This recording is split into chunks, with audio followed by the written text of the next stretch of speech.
le suivi oculaire. Nous allons comprendre ce suivi oculaire par le biais de 3 parties. La première, les principes généraux, la seconde, les principes de fonctionnement et enfin les opportunités et les défis liés au suivi oculaire. Commençons par les principes généraux. Contrairement à ce que l'on pense, lorsque l'on arrive dans un environnement, on ne repère pas tout de manière simultanée. La vision fonctionne par petites zones qui vont s'agglomérer pour donner un tout cohérent. Les mouvements des yeux sont de 2 types. Il y a principalement les fixations, c'est-à-dire les moments où l'œil se fixe sur un élément. Viennent ensuite les saccades, c'est-à-dire le déplacement d'une fixation à une autre. Ces principes de fixation et de saccade forment ce que Just et Carpenter identifient comme l'hypothèse œil-esprit. Elle peut être définie, cette hypothèse, comme étant la base théorique qui rend l'eye tracking possible. Pour les auteurs, 2 grands principes majeurs. Tout d'abord, il y a une liaison entre l'œil et l'esprit. Et lorsque l'œil se fixe sur un élément, ça indique une attention cognitive. Deuxième principe majeur, il existe une synchronie entre l'œil et l'esprit. C'est-à-dire que le traitement cognitif commence lorsque l'œil se fixe sur un élément. Et la durée de cette fixation est proportionnelle à la difficulté et ou à l'importance de l'information. Alors prétendre une correspondance directe entre regard et attention, c'est un peu trop. Effectivement, il existe des facteurs qui peuvent influencer de manière involontaire les mouvements oculaires. Des facteurs externes, des facteurs internes. Voyons ensemble certains facteurs externes. Il y a tout d'abord les stimuli visuels soudains. Des objets qui bougent rapidement, des changements de lumière, ça peut attirer involontairement le regard. Il existe également des distractions environnementales, des éléments qui peuvent attirer le regard même si la personne essaie de se concentrer sur autre chose.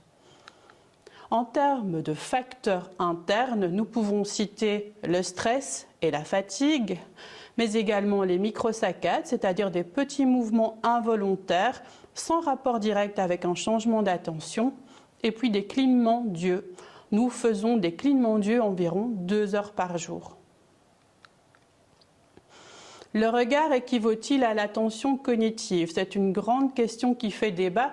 Eh bien non, puisque l'œil peut se fixer sur une zone sans que l'attention y soit réellement portée. Prenons par exemple un exemple que tout le monde connaît dans une salle de classe.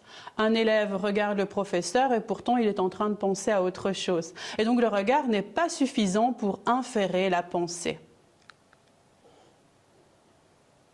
Dans cette deuxième partie, voyons les principes de fonctionnement du suivi oculaire. D'abord, définissons-le ensemble. Le suivi oculaire, c'est bien une méthode qui permet de mesurer et d'enregistrer en temps réel et de façon continue plusieurs mouvements oculaires générés lorsqu'un individu interagit avec un stimulus. Et ça nous permet de savoir ce qu'une personne a regardé. Ça nous permet de mesurer objectivement où elle a regardé, pendant combien de temps et dans quel ordre. Le suivi oculaire rend compte de la focalisation cognitive d'un individu sur les informations qu'il y a autour de lui, mais également des processus de sélection de ces mêmes informations. 2 grands types de suivi oculaire. Tout d'abord, le suivi oculaire mobile. Il prend généralement la forme de lunettes d'eye tracking, de lunettes de suivi oculaire, lunettes qui sont portées comme d'autres lunettes et qui vont filmer, enregistrer exactement ce que l'œil est en train de voir. Voici des images qui vous permettent d'avoir une idée de à quoi ressemble finalement une vidéo filmée par des lunettes d'eye tracking. La cible rouge indique précisément où la personne qui portait les lunettes a regardé. L'intérêt du suivi oculaire mobile, c'est évidemment la richesse des données collectées. Il y a une vue subjective en jeu, il y a également la capture de l'environnement avec les voix, même les voix les plus proches ou les plus difficiles à entendre. Les caractéristiques techniques sont également intéressantes. Dans le suivi oculaire mobile, la fréquence d'échantillonnage est automatisée, la calibration également, et puis on a une technologie ergonomique. Enfin, au niveau de l'expérience utilisateur, et c'est là le vrai plus du suivi oculaire mobile, c'est la mobilité et la liberté de mouvement. Une prise en main intuitive et évidemment la possibilité pour la personne qui porte les lunettes d'interagir naturellement dans son environnement. Le deuxième type de suivi oculaire est le suivi oculaire fixe. Cette fois-ci, on parle donc d'un laboratoire dans lequel on a installé un écran et très généralement une barre de suivi oculaire qui vient par un système d'infrarouge capturer le regard de la personne assise devant l'écran. Il y a également des avantages à utiliser le suivi oculaire fixe. On a une mise en place contrôlée. Une installation fixe qui assure un environnement stable, avec donc un calibrage précis du regard avant chaque session. On peut donc avoir une qualité avec une haute fréquence et de grande précision. Il y a également le confort du participant qui favorise la stabilité du signal. Et puis en termes d'analyse et d'interprétation, on peut synchroniser l'enregistrement entre le regard et le stimulus observé. On peut également associer des verbalisations pour une approche mixte. On est donc dans une approche quantitative et qualitative et nous reviendrons plus tard d'ailleurs sur l'intérêt d'inclure les verbalisations lorsque l'on utilise le suivi oculaire fixe. Car c'est bien sur ce type de suivi oculaire que nous allons travailler ensemble avec le logiciel GazePoint 3 HD. Deuxième élément important, les indicateurs oculométriques. Tant sur le suivi oculaire mobile que fixe, il est nécessaire de mesurer les mouvements oculaires au travers d'indicateurs. Et ces indicateurs, on les nomme des indicateurs oculométriques. Chaque indicateur de mouvement oculaire a son propre champ d'application et sa propre signification. C'est donc nécessairement que les chercheurs utilisent plusieurs indicateurs oculométriques en même temps et de manière flexible. Deux grandes familles d'indicateurs oculométriques totalement en lien avec les mouvements oculaires dont on a parlé au tout début de cette vidéo, les fixations et puis les saccades. Lee et ses collègues catégorisent les indicateurs oculométriques dans 4 catégories. Il y a tout d'abord des indicateurs qui recouvrent une dimension temporelle. Ces mesures rendent compte de la durée et de la distribution de l'attention visuelle. Il y a des indicateurs qui vont davantage montrer une dimension spatiale. Ce sont les mesures qui renseignent sur l'organisation et les stratégies du balayage visuel du participant. Également, troisième catégorie, la dimension numérique, qui regroupe les indicateurs permettant d'analyser la charge cognitive, l'intensité de l'attention portée à un élément, ainsi que les stratégies d'exploration et de traitement de l'information. Enfin, la quatrième catégorie est la dimension autre, et cette dimension regroupe les indicateurs oculométriques non classés dans les 3 dimensions précédentes. Les indicateurs oculométriques ne sont pas récupérés n'importe où. Souvenez-vous, on a vu que la vue, quand on arrive dans un environnement, se construit par petites zones. Eh bien, quand on fait une recherche en suivi oculaire, l'idée d'avoir des zones dans lesquelles récupérer des indicateurs oculométriques est fondamentale. Ces zones, elles ont un intérêt pour le chercheur et c'est d'ailleurs pour ça qu'on les appelle des zones d'intérêt. Une zone d'intérêt correspond aux régions du champ visuel sur lesquelles se porte le regard d'un participant. Elles sont définies par le chercheur, comme je l'ai dit juste avant, et elles peuvent varier en termes de taille, mais également en termes de contenu. Et c'est bien l'analyse de ces zones qui va permettre de comprendre quels éléments retiennent l'attention du participant à différents moments. Voici un exemple de zone d'intérêt. Une zone d'intérêt qui peut prendre la forme d'un carré ou d'un rectangle, c'est l'image 1, ou plutôt une forme ovale, l'image 2, un contour avec des lignes bien droites, c'est l'image 3, et puis un contour précis, c'est l'image 4. Prenons l'exemple sur cette image, la petite fille est devant le bus. Si je veux étudier certaines zones de l'image, je peux tout à fait me concentrer sur une petite zone, par exemple ses yeux, une zone un peu plus grande, tout son visage, ou étudier toute la zone de l'enfant, c'est-à-dire des pieds jusque la tête. On parle alors de zone d'intérêt fixe puisque la petite fille ne bouge pas. Mais on pourrait aussi imaginer s'intéresser au bus qui est à l'arrière. En regardant la vidéo, le bus commence à démarrer. Eh bien, on peut également poser une zone d'intérêt sur cet élément mobile. C'est ce qu'on va appeler une zone d'intérêt mobile. Les zones d'intérêt mobile sont donc pertinentes pour des éléments en mouvement.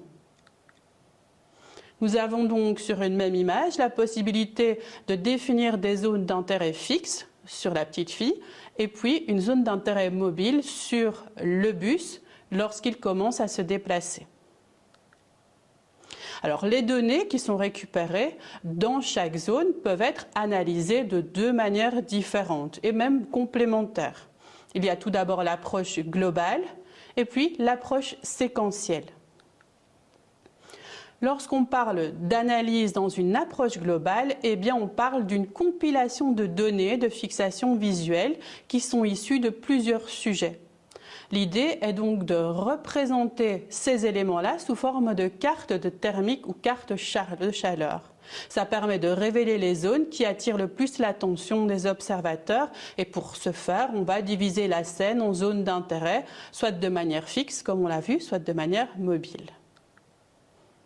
La deuxième approche est une analyse par approche séquentielle. Cette fois-ci, on étudie les patterns des mouvements oculaires, c'est-à-dire qu'on étudie les itinéraires visuels.